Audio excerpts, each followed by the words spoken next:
Hello guys, പുതിയൊരു വീഡിയോയിലേക്ക് ഏവർക്കും സ്വാഗതം. മതമില്ലാത്ത കല്യാണം എന്നതാണ് ഇന്നത്തെ നമ്മുടെ വിഷയം.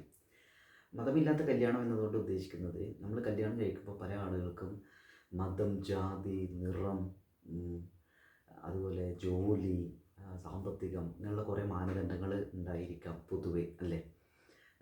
പലരും കുടുംബമഹിമ എന്നുള്ള കുറേ ഘടകങ്ങൾ നോക്കിയിട്ടൊക്കെ ആയിരിക്കും പാർട്ട്ണറെ സെലക്ട് ചെയ്യുക. സാമ്പ്രദായികമായ കല്യാണങ്ങളിൽ നിന്നും വ്യത്യസ്തമായി മതം നോക്കാതെ, അല്ലെങ്കിൽ ജാതി നോക്കാതെ, അല്ലെങ്കിൽ കുടുംബമഹിമ, കുടുംബപരമായ ആ ഫാമിലി ബാക്ക്ഗ്രൗണ്ട് നോക്കാണ്ട് കല്യാണം കഴിക്കാൻ ആഗ്രഹിക്കുന്ന ഒരുപാട് ആളുകളുണ്ട്. നമ്മുടെ ലവ് മാരേജുകളിലൊക്കെ സംഭവിക്കുന്ന ഒരു കാര്യം, നമ്മൾ ആ വ്യക്തിയെ ഇഷ്ടപ്പെടുന്നു, ആ വ്യക്തിയുടെ ഇൻട്രസ്റ്റുകൾ എന്തൊക്കെയാണ്, ഏതൊക്കെ മേഖലകളിലാണ് ആ ആൾക്ക് താല്പര്യമുള്ളത്, പാഷൻസ് എന്തൊക്കെയാണ്, ആളുകളോട് പെരുമാറുന്നത് എങ്ങനെയാണ് എന്നൊക്കെ നോക്കിയിട്ടാണ് പലപ്പോഴും ആളുകൾക്ക് പരസ്പരം ഇഷ്ടപ്പെടുന്നില്ല അവർ കല്യാണം കഴിക്കാൻ തീരുമാനിക്കുന്നത്. ഇവിടെ സെക്യുലർ മാട്രിമോണി എന്ന ഒരു മാരേജ് പ്ലാറ്റ്ഫോമിനെ കുറിച്ചിട്ടാണ്, എന്താ പറയുക, മാരേജ് മേക്കിംഗ് പ്ലാറ്റ്ഫോമിനെ കുറിച്ചിട്ടാണ് പ്രധാനമായിട്ട് നമ്മളിവിടെ പറയുന്നത്. സെക്യുലർ മാട്രിമോണിൻ്റെ അവസ്ഥ എന്താണെന്ന് വെച്ചാൽ, സെക്യുലർ മാട്രിമോണിയിൽ ആളുകൾ, ഇപ്പോൾ നമ്മൾ മാട്രിമോണി ആപ്പുകൾ കുറേ ഉണ്ടല്ലോ, ഭാരത് മാട്രിമോണി, കേരള മാട്രിമോണി, ഇങ്ങനെ ഇൻറ്റിമേറ്റ് മാട്രിമോണി, ഇങ്ങനെ കുറേ സ്ഥലങ്ങളുണ്ടല്ലോ കല്യാണവുമായി ബന്ധപ്പെട്ട പാർട്ട്ണറെ സെലക്ട് ചെയ്യുന്ന സംഭവങ്ങൾ, കുറേ ഡേറ്റിംഗ് ആപ്പുകളും ഒക്കെ ഉണ്ടായിരിക്കും. അപ്പോൾ ഇവിടെ കല്യാണത്തിന് വേണ്ടിയിട്ട് ഒരു പ്രൊഫൈല്, കല്യാണം നോക്കാൻ വേണ്ടി ഒരാളെ കണ്ടെത്താൻ വേണ്ടി ഉള്ള ഒരു സ്പേസാണ്, ഒരു പ്ലാറ്റ്ഫോമാണ് സെക്യുലർ മാട്രിമോണി എന്നത്. ഇവിടെ വരുന്ന പ്രൊഫൈലുകളിൽ ജാതി മതം നോക്കാണ്ടുള്ള ആളുകളാണ് പൊതുവെ ഉള്ളത്.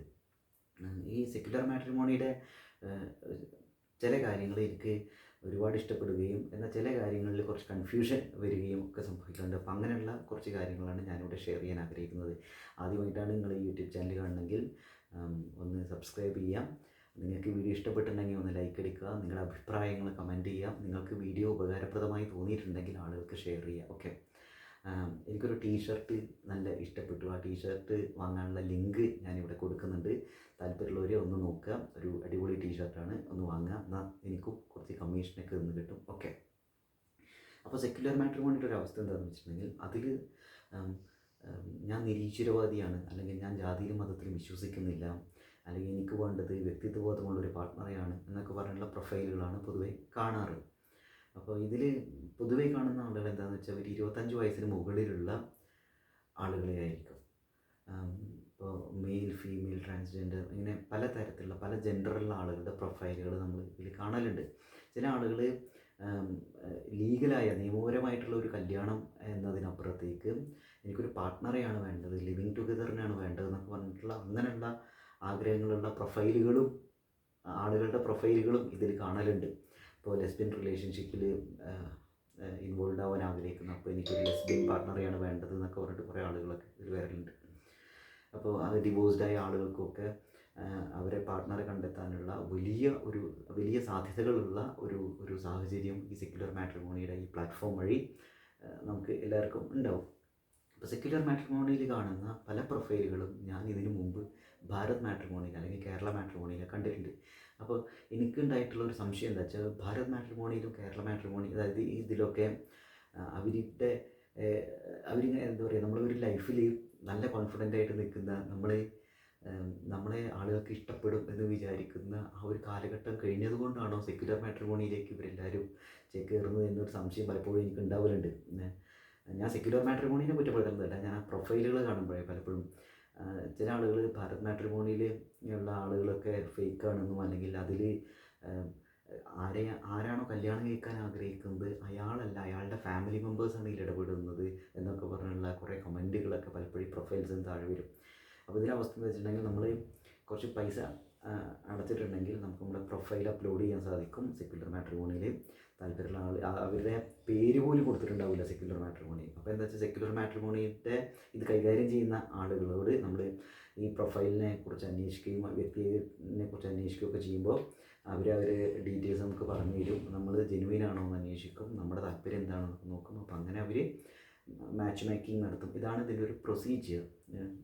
കൃത്യമായിട്ട് എത്ര രൂപ കൊടുക്കണമെന്ന് എനിക്കറിയില്ല, 2000 രൂപയാണ് എന്നാണ് എനിക്ക് തോന്നുന്നത്, കൃത്യമായിട്ട് അറിയില്ല. ഇതിൻ്റെ കൃത്യമായ കാര്യങ്ങൾ അറിയാവുന്ന ആളുകൾ താഴെ കമൻറ്റ് ചെയ്യാം. ഇതിൽ ഒരു പോരായ്മയായിട്ട് എനിക്ക് തോന്നിയിട്ടുള്ളൊരു കാര്യം, ഇപ്പോൾ ഞാൻ സൈക്കോളജിയിൽ ഒരുപാട് താല്പര്യമുള്ള ഒരാളാണ്. ഇപ്പോൾ ഇൻട്രോവേർട്ടായ എന്നെപ്പോലുള്ള ആളുകൾക്ക് ഒരാളോട് ഇടിച്ച് കയറി അങ്ങോട്ട് പരിചയപ്പെടാനുള്ള ഒക്കെ ഒരു ധൈര്യം വളരെ കുറവാണ്. ഇപ്പോൾ ഞാൻ വളരെ ഷൈ ആയിട്ടുള്ള ഒരാളാണ്. അപ്പോൾ എന്നെ സംബന്ധിച്ചിടത്തോളം ഞാൻ കല്യാണം കഴിക്കാൻ ആഗ്രഹിക്കുന്ന ഒരാളെക്കുറിച്ച് ഞാൻ ആദ്യം അന്വേഷിക്കാം ആളുടെ വ്യക്തിത്വത്തെക്കുറിച്ചാണ്. അതായത് ആൾ എന്ത് ജോലി ചെയ്യുന്നു, എത്ര രൂപ സമ്പാദിക്കുന്നു, ഫാമിലി ബാക്ക്ഗ്രൗണ്ട് എന്താണോ, ഇതിനേക്കാൾ ഉപരി ഞാൻ പ്രാധാന്യം കൊടുക്കുന്നത് ഇയാളുടെ പാഷൻസ് എന്തെല്ലാമാണ്, ഇയാളുടെ ഹോബീസ് എന്തെല്ലാമാണ്, ഇയാൾക്ക് ഭാവിയിൽ എങ്ങനെയുള്ള ഒരു ജീവിതം ജീവിക്കാനാണ് ആഗ്രഹിക്കുന്നത്, അതേപോലെ ഇയാൾക്ക് ഇയാളെക്കുറിച്ചുള്ള ഒരു ആറ്റിറ്റ്യൂഡ് എന്താണ്, അതുപോലെ ഇയാളുടെ പോരായ്മകൾ ഇയാൾ സ്വയം ഇതൊക്കെയാണ് എൻ്റെ പോരായ്മകൾ എന്ന് പറയുന്നത്, അയാളുടെ അങ്ങനെയുള്ള തോന്നലുകൾ എന്തെല്ലാമാണ്, ഇയാളുടെ പേടികൾ എന്തെല്ലാമാണ്, അല്ലെങ്കിൽ ഇയാൾക്ക് ഒരു പാർട്ട്ണറിൽ നിന്നും എക്സ്പെക്റ്റ് ചെയ്യുന്ന പ്രതീക്ഷിക്കുന്ന കാര്യങ്ങൾ എന്തെല്ലാമാണ്, അങ്ങനെയൊക്കെയാണ്. മാത്രമല്ല സൈക്കോളജിയിലെ ഇപ്പോൾ നമ്മൾ പറഞ്ഞു മയേഴ്സ് ബ്രിഗ്സിലൊക്കെ നോക്കുമ്പോൾ MBTI, മയേഴ്സ് ബ്രിഗ്സിലൊക്കെ എനിക്ക് ഒരുപാട് താല്പര്യമുള്ള ഒരു മനുഷ്യനാണ്. അപ്പോൾ അയാൾ ഏത് തരം പേഴ്സണാലിറ്റിയാണ് എന്ന് അറിയാൻ എനിക്ക് അതിയായ ആഗ്രഹം ഉണ്ടായിരിക്കും. ഇതൊന്നും പൊതുവേ സെക്യുലർ മാട്രിമോണിയുടെ പ്രൊഫൈലുകളിൽ കാണലില്ല. അപ്പോൾ ഞാൻ കൺഫ്യൂസ്ഡ് ആയിരിക്കും. നമ്മുടെ ഈ പ്രൊഫൈലിൽ ഞാൻ ജാതിയിൽ വിശ്വസിക്കുന്നില്ല, മതത്തിൽ വിശ്വസിക്കുന്നില്ല എന്നൊക്കെ മാത്രം പറഞ്ഞതുകൊണ്ട്, അല്ലെങ്കിൽ ഞാൻ നിരീശ്വരവാദിയാണ് എന്ന് മാത്രം പറഞ്ഞതുകൊണ്ട് നമുക്ക് ആ പ്രൊഫൈൽ കണ്ടുകൊണ്ട് ഒരാളെ നമുക്ക് സെറ്റാവില്ല എന്നൊന്നും നോക്കാൻ പറ്റില്ല. പിന്നെ എനിക്ക് പറ്റില്ല. അപ്പോൾ ഇതിൻ്റെ ഒരു കാര്യം എന്താ വെച്ചിട്ടുണ്ടെങ്കിൽ ഇങ്ങനെയുള്ള ഇപ്പോൾ 16 തരത്തിലുള്ള വ്യക്തിത്വങ്ങൾ ഈ ലോകത്തുണ്ട് എന്നാണ് MBTI പ്രകാരം പറയുന്നത്. അത് MBTIയിൽ വിശ്വസിക്കുന്ന ആളുകൾക്ക് അത് വിശ്വാസം ഉണ്ടായിരിക്കും, MBTI താല്പര്യമില്ലാത്ത ആളുകൾക്ക് ഇതൊന്നും വിശ്വാസമായിരിക്കില്ലായിരിക്കും. പക്ഷേ ഇങ്ങനെ 16 തരത്തിലുള്ള ആളുകളുള്ള ഇപ്പോൾ എൻ്റെ INFP ആണ് എൻ്റെ ടൈപ്പ് എന്ന് വെച്ചാൽ ഇൻട്രോവേർട്ടാണ്, ഇൻറ്റ്യൂട്ടീവാണ്, അതുപോലെ തന്നെ ഫീലിംഗ് ടൈപ്പാണ്, അങ്ങനെയുള്ള അതുപോലെ ഒരുപാട് കൺഫ്യൂഷൻസും ഒക്കെ ഉണ്ടായിരിക്കും. അങ്ങനെയുള്ള നമ്മൾ വളരെ എക്സ്പ്രസീവായ ഒരാളാണ്, അതേപോലെ പെട്ടെന്ന് സങ്കടം വരും, ഇങ്ങനെയൊക്കെ കുറേ കാര്യങ്ങളുണ്ട്. അപ്പോൾ ഇതുമായി സെറ്റാവുന്ന കോമ്പാറ്റബിളായ ഒരാളെയാണ് നമ്മൾ ഞാൻ നോക്കുന്നുണ്ടായിരിക്കും. അല്ലെങ്കിൽ കല്യാണം കഴിക്കുക എന്ന് പറയുന്ന സംബന്ധിച്ചോളം വളരെ പേടിപ്പെടുത്തുന്ന ഒന്നാണ്. അപ്പോൾ സെക്യുലർ മാട്രിമോണിയുടെ പ്രൊഫൈലുകളിൽ എന്നല്ല, ഒരു മാട്രിമോണി പ്രൊഫൈലുകളിലും പൊതുവേ ഞാൻ ഇന്ന കാറ്റഗറിയിൽ വരുന്ന, അതായത് INFP, ENFJ, ENFP എന്നൊക്കെ പറഞ്ഞിട്ട് കുറേ സാധനമുണ്ടല്ലോ, ഇൻട്രോവേർട്ടുകളും എക്സ്ട്രോവേർട്ടുകളും ഒക്കെ ആയിട്ട് മൊത്തത്തിൽ 16 ടൈപ്പ് ആളുകളാണ്. അപ്പോൾ ഏത് ടൈപ്പ് ആണ് ഞാൻ എന്ന് ആ പ്രൊഫൈലുകളിൽ പൊതുവേ കാണലില്ല. അപ്പോൾ എന്നെ സംബന്ധിച്ചോളം സെക്യുലർ മാട്രിമോണി എന്നുള്ളത് കുറച്ചും കൂടിയൊക്കെ എനിക്ക് ഓക്സിജൻ തരുന്ന ഒരു മാട്രിമോണി പ്ലാറ്റ്ഫോം ആണെങ്കിലും അതിൽ സൈക്കോളജിക്കലായിട്ടുള്ള ഒരാളുടെ ഒരു ലോകത്തെക്കുറിച്ച് പ്രതിപാദിക്കാത്തിടത്തോളം ആ മാട്രിമോണി ആപ്പിനെയും എനിക്ക് മുഴുവനായിട്ട് വിശ്വസിക്കാൻ കഴിയില്ല. അല്ലെങ്കിൽ ആ മാട്രിമോണി ആപ്പിലുള്ള പ്രൊഫൈലുകളിലുള്ള ആളുകളെ എനിക്ക് സെറ്റാവില്ലേ, അല്ലെങ്കിൽ ഇയാളെക്കുറിച്ച് അന്വേഷിക്കണം എന്നൊക്കെ പേടിയാണ്. പിന്നെ ആളുകളുടെ പേരുകളൊന്നും അതിലുണ്ടാവില്ല. ഇപ്പോൾ ഇന്ന ആളുടെ പേര് ഇതാണ്, അതൊന്നും ഉണ്ടാവില്ല. അതിൽ വയസ്സുണ്ടായിരിക്കും, ചെയ്യുന്ന ജോലി ഉണ്ടായിരിക്കും, പാഷൻസ് ഉണ്ടായിരിക്കും, റീഡിങ്, ട്രാവലിംഗ് ഇതൊക്കെയാണ് ഇഷ്ടം, അല്ലെങ്കിൽ ഇങ്ങനെ ഒരു പാർട്ട്ണറെയാണ് വേണ്ടത് എന്നൊക്കെ ഉണ്ടായിരിക്കും. പൊതുവേ ഇന്ന ടൈപ്പ് പാർട്ട്ണറെ വേണ്ടതെന്നുള്ളത് പൊതുവായിട്ട് ഏകദേശം എല്ലാവരും പറയണത് ഒരുപോലെയൊക്കെ തന്നെയാണ്. അതായത് വ്യക്തിത്വബോധമുള്ള ആളായിരിക്കണം, അല്ലെങ്കിൽ എന്താ പറയുക, ജാതിയിൽ വിശ്വസിക്കാത്ത ആളായിരിക്കണം, മതത്തിൽ വിശ്വസിക്കാത്ത ആളായിരിക്കണം, അല്ലെങ്കിൽ എന്താ പറയുക കെയറിങ് ആയ ഒരാളായിരിക്കണം, അല്ലെങ്കിൽ ഈ പറയുന്ന പോലെ നല്ലൊരു സുഹൃത്തായിരിക്കണം. ഈ ഒരു സാധനം ഇല്ലായിരിക്കണം, നല്ലൊരു സുഹൃത്തായിരിക്കണം. നമ്മൾ നല്ല സുഹൃത്തായതുകൊണ്ട് മാത്രം കാര്യമില്ല. സംഭവം ശരിയാണ്. എന്നെ സംബന്ധിച്ചിടത്തോളം, എൻ്റെ കാര്യം പറയുന്നത്, എന്നെ സംബന്ധിച്ചിടത്തോളം എൻ്റെ പാർട്ട്ണർ എന്നത് നല്ലൊരു സുഹൃത്തായിരിക്കണം എന്ന് എനിക്ക് നിർബന്ധമുണ്ട്. അതുമാത്രം ഉണ്ടായിട്ട് കാര്യമില്ല. ഇപ്പോൾ എൻ്റെ ജോലി എന്താണോ, അല്ലെങ്കിൽ ഞാൻ ഈ ജോലിയിൽ നിന്ന് വേറൊരു ജോലിയിലേക്ക് ചേഞ്ച് ആവാൻ ആഗ്രഹിക്കുന്നുണ്ടെങ്കിൽ ഈ മേഖലകളുമായി സെറ്റാവുന്ന ഒരാളായിരിക്കണം. അല്ലാണ്ട് നല്ല സുഹൃത്തായതുകൊണ്ട് മാത്രം കാര്യമില്ലല്ലോ, നിരീശ്വരവാദി ആയതുകൊണ്ട് മാത്രം കാര്യമില്ലല്ലോ, അല്ലെങ്കിൽ ഈ പറയുന്ന നല്ല പക്വതകളുകൊണ്ട് മാത്രം കാര്യമില്ലല്ലോ, അല്ലെങ്കിൽ എത്രത്തോളം അടിപൊളിയായിട്ടുള്ള ഒരാളാണെങ്കിലും നമ്മൾ ഇതുമായിട്ട് കോമ്പാറ്റബിളായ ഒരാളായിരിക്കണം. പ്രത്യേകിച്ച് നമുക്ക് കമ്മ്യൂണിക്കേറ്റ് ചെയ്യാൻ സാധിക്കുന്ന ഒരാളായിരിക്കണം. ഇപ്പോൾ എല്ലാവരും തമ്മിൽ എന്തും പറയാനൊന്നും പറ്റുന്ന ഒരവസ്ഥയിലല്ല അല്ലല്ലോ. ഇപ്പോൾ ഇൻട്രോവേർട്ടായ ഒരാൾ, എക്സ്ട്രോവേർട്ടായ ഒരാൾ വളരെ തിങ്കിങ് ടൈപ്പാണ്, ഒരാൾ വളരെ ഫീലിംഗ് ടൈപ്പാണെങ്കിൽ ഇവർ പക്ഷേ സെറ്റാവാൻ പറ്റൂല എന്നല്ല പറയണത്. അതിൻ്റെതായ പോരായ്മകളും ബുദ്ധിമുട്ടുകളൊക്കെ ഉണ്ടാവാം. അതുപോലെ ചില ആളുകൾക്ക് എന്തും പറഞ്ഞാലേ മനസ്സിലാവുള്ളൂ. ചില ആളുകൾക്ക് എന്താ വെച്ചാൽ അവരൊന്നും കൊണ്ടുവില്ല. ചില ആളുകൾ വളരെ പക്ക ഫോർമലായ രീതിയിലാവും പെരുമാറുന്നുണ്ടായിരിക്കുക. ചില ആളുകൾ അങ്ങനെയല്ല, അവർ എന്താണോ അത് അതേപോലെ എക്സ്പ്രസ് ചെയ്യുന്നുണ്ടായിരിക്കും. ഞാൻ ഇപ്പോൾ പറഞ്ഞ രണ്ടാമത്തെ ടൈപ്പ് മനുഷ്യനാണ്. അതായത് ഞാൻ എന്താണോ അത് അതേപോലെ എക്സ്പ്രസ് ചെയ്യാൻ ആഗ്രഹിക്കുന്ന ഒരാളാണ്. അല്ലെങ്കിൽ എനിക്ക് വളരെ വീർപ്പുമുട്ടലാണ്. അത് എൻ്റേതായ അപര്യാപ്തതയും പക്വതയില്ലായ്മയും ഒക്കെ ആവാം. പക്ഷേ എൻ്റെ പാർട്ട്ണർ എന്നെ ഞാനായിട്ട് അംഗീകരിക്കുന്ന ഒരാളായിരിക്കണം എന്ന് എനിക്ക് ആഗ്രഹമുണ്ട്. അപ്പോൾ സൈക്കോളജിയുമായി ബന്ധപ്പെട്ട കാര്യങ്ങൾ അതിലില്ലാത്തിടത്തോളം കാലം എനിക്ക് ഈ സെക്യുലർ മാട്രിമോണി എന്ന ആപ്പും പ്രശ്നമാണ്. ഇവിടെ മതവും ജാതിയും ഈശ്വരനുള്ള ചിന്ത ഇതിനെക്കുറിച്ച് മാത്രം പ്രതിപാദിച്ചുകൊണ്ട് കാര്യമില്ല. ആ വ്യക്തിയെക്കുറിച്ച് ആഴത്തിലറിയാൻ ഞാൻ ആഗ്രഹിക്കുന്നു.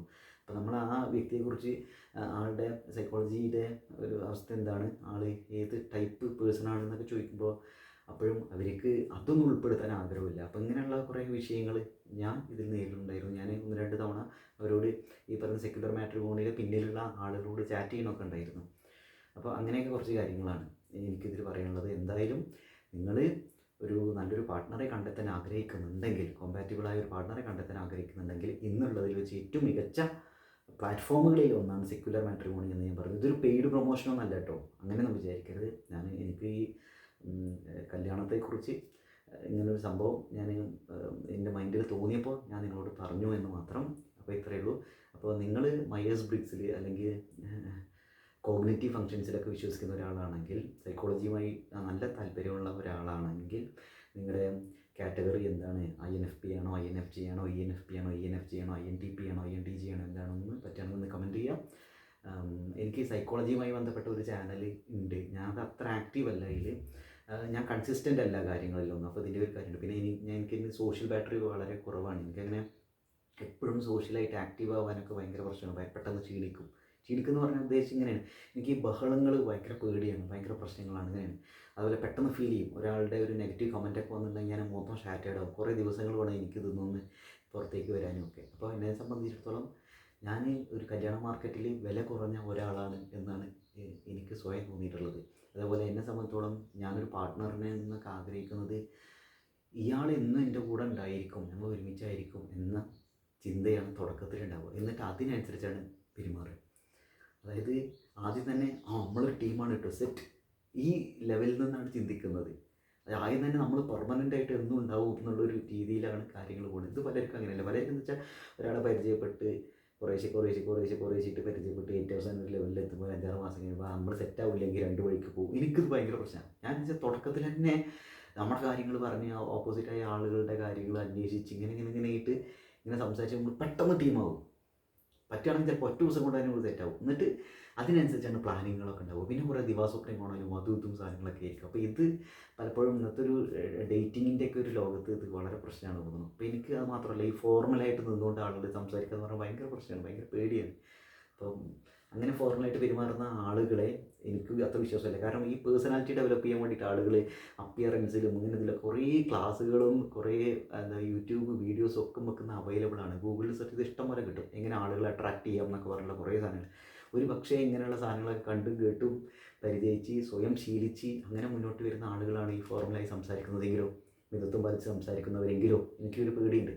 അപ്പം അങ്ങനെ കാര്യങ്ങളുണ്ട്. അപ്പോൾ നമ്മുടെ പോരായ്മകളും പോസിറ്റീവും നമ്മുടെ സാധ്യതകളും നമ്മൾ എത്രത്തോളം അലമ്പാണെന്നും നമ്മൾ എത്രത്തോളം അലവലാതിയാണ് ഊളയാണ് എന്നും എല്ലാം അംഗീകരിക്കുന്ന, ആക്സെപ്റ്റ് ചെയ്യുന്ന, എന്നിട്ട് നമ്മുടെ കൂടെ നിൽക്കാൻ ആഗ്രഹിക്കുന്ന അങ്ങനെയുള്ള ഒരാളെയാണ് ഞാൻ എൻ്റെ പാർട്ട്ണറായിട്ട് കാണുന്നത്. അതിൽ ജാതിയോ മതമോ ഇതിലൊന്നും ഒരു സ്ഥാനമില്ല. നമ്മുടെ ഒരു അടുത്ത സുഹൃത്തായിരിക്കണം. ഓപ്പോസിറ്റുള്ള എന്താണ് നമുക്ക് പറയാനുള്ളതെന്ന് കേൾക്കാൻ ആഗ്രഹിക്കുന്ന ഒരാളായിരിക്കണം, കേൾക്കാൻ ശ്രമിക്കുന്ന ഒരാളായിരിക്കണം. അതുപോലെ നമ്മൾ പറയില്ലേ, ടൈം ടുഗെദർ, ഒരുമിച്ചുള്ള ടൈം കാര്യമായി വേണം എന്ന് ആഗ്രഹിക്കുന്ന ഒരാളായിരിക്കണം. സ്വന്തമായി ഏതെങ്കിലും മേഖലയിൽ വ്യക്തിമുദ്ര പതിപ്പിക്കണം, സമൂഹത്തിന് സംഭാവന ചെയ്യണം ചെറിയ രീതിയിലെങ്കിലും എന്ന് ആഗ്രഹിക്കുന്ന ഒരാളായിരിക്കണം. അല്ലാണ്ട് ചുമ്മാ രാവിലെ ജോലിക്ക് കൊണ്ട് വൈകുന്നേരം വീട്ടിലേക്ക് വരണം, ഭക്ഷണം കഴിക്കുന്നു, സെക്സ് ചെയ്യുന്നു, അല്ലെങ്കിൽ പറഞ്ഞ പോലെ ഒരു ഫാമിലി ഉണ്ടാക്കണമെന്ന് മാത്രം പോരെ, യാത്ര ചെയ്യുന്നു, അങ്ങനെ ഇത് മാത്രം പോരെ. എന്ത് വേണം? എനിക്ക് ഈ ലോകത്ത് ജീവിക്കുമ്പോൾ എന്തെങ്കിലും ഒരു കാര്യം, നല്ലൊരു കാര്യം ഇവിടെ ചെയ്തിട്ട് വേണം പോകാൻ എന്ന് ആഗ്രഹിക്കുകയും ചെയ്യുന്ന ഒരാളായിരിക്കണം. ഞാനും അതിനൊക്കെ ശ്രമിക്കുന്ന ഒരാളാണ്. അപ്പോൾ ഇതൊക്കെയാണ് കല്യാണത്തെക്കുറിച്ചുള്ള എൻ്റെ പേടികളും എൻ്റെ പരിമിതികളായിട്ട് ഞാൻ കരുതുന്നത്. അപ്പോൾ ഇതൊക്കെയാണ് പറയാനുള്ളത്. കല്യാണത്തെക്കുറിച്ചുള്ള നിങ്ങളുടെ ചിന്തകൾ, നിങ്ങളുടെ പേടികൾ, നിങ്ങളുടെ കൺഫ്യൂഷൻസ് എന്തെങ്കിലുമൊക്കെ നിങ്ങൾക്ക് ഷെയർ ചെയ്യാൻ പറ്റുമെങ്കിൽ കമൻറ്റിൽ ഷെയർ ചെയ്യാം. അപ്പോൾ സെക്യുലർ മാട്രിമോണി എന്ന പ്ലാറ്റ്ഫോമിൻ്റെ കാര്യം മറക്കണ്ട, ജസ്റ്റ് ഒന്ന് പോയി നോക്കുക, കുറേ പ്രൊഫൈലുകളുണ്ട്. അപ്പോൾ അടിപൊളി ആളെ തന്നെ നിങ്ങൾക്ക് കിട്ടട്ടെ. അപ്പോൾ വീഡിയോ കണ്ടതിൽ താങ്ക് യു വെരി മച്ച്.